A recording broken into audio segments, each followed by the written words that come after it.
Ned, le voyageur.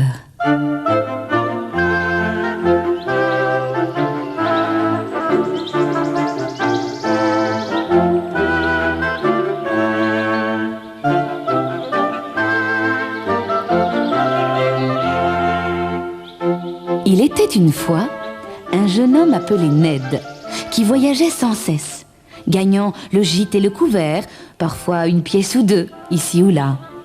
Il savait moissonner et jouer du violon, ferrer les chevaux et écrire des lettres, tondre les moutons et chanter des chansons. Il ne faisait rien de tout cela à la perfection, mais les gens étaient plutôt contents de le voir arriver et lui donnaient volontiers du travail. Au cours de ses périples, le jeune Ned arriva un jour dans une province éloignée où il ne s'était jamais rendu auparavant.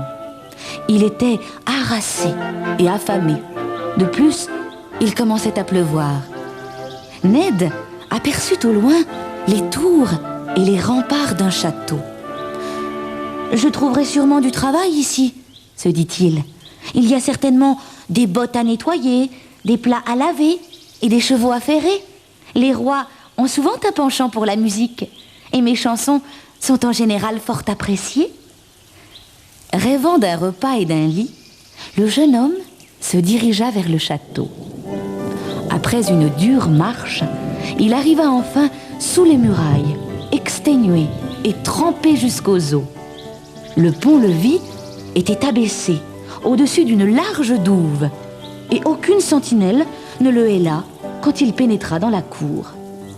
Toutes les fenêtres étaient illuminées, mais aucun bruit ne parvenait de l'intérieur. La porte d'entrée était grande ouverte. Ned frappa. Pas de réponse. Il fit un pas à l'intérieur. Il se retrouva dans une grande salle aux murs tendus de tapisserie. À une extrémité de la pièce, une grosse bûche crépitait dans une énorme cheminée. Au milieu, trônait une immense table en chêne, recouverte d'une riche nappe brodée. Au centre de la table, il y avait un coussin de velours rouge, sur lequel était posée une couronne toute scintillante d'or, sertie de rubis aussi gros que des noix. Ned écarquilla les yeux. « J'ai si faim et je suis si fatigué que mon esprit me joue des tours, » pensa-t-il. « Il faut que je trouve de quoi manger et dormir. Et s'il n'y a personne, je dois me débrouiller seul. » Il traversa toutes les pièces du château, fouillant et appelant.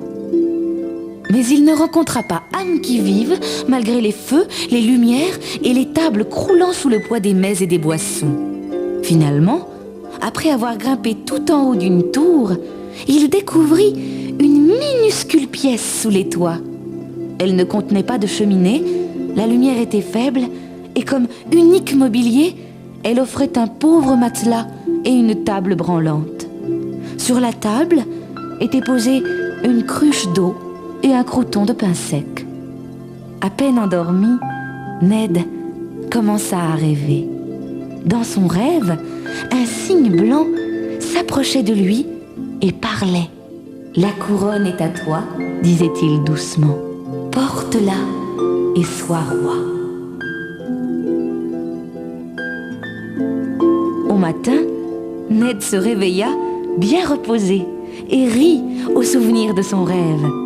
Il traversa à nouveau toutes les pièces du château. Les lumières et les feux étaient encore allumés et les mets restaient intacts sur les tables. Il arriva enfin dans la grande salle. Au moment de franchir le seuil, un cygne blanc se posa sur la table, à côté de la couronne d'or et de pierres précieuses. Alors, Ned se souvint de son rêve. Il souleva délicatement la couronne et la posa sur sa tête. Il y eut un bruit semblable à celui de 1000 draps de soie qui se déchirent et un battement d'ailes.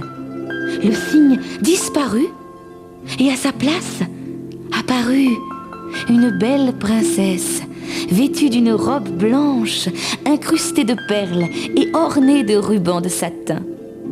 Elle s'avança vers Ned et le prit par la main. Depuis de nombreuses et tristes années, tu es le premier voyageur qui n'ait pris que son dû, dit-elle. Tous les autres ont mangé comme des goinfres, bu comme des éponges.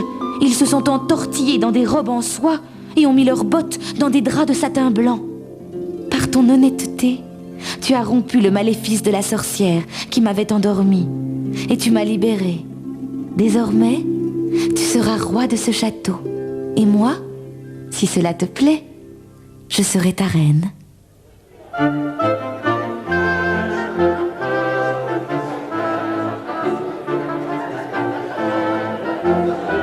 Elle guida Ned, tout ébahi, à travers le château, à présent débordant de vie et d'activité.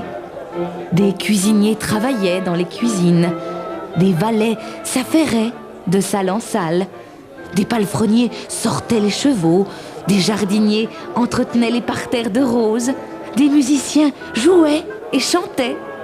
Ned n'arrivait pas à croire en sa bonne fortune. La princesse était charmante et la couronne lui semblait bien légère à porter.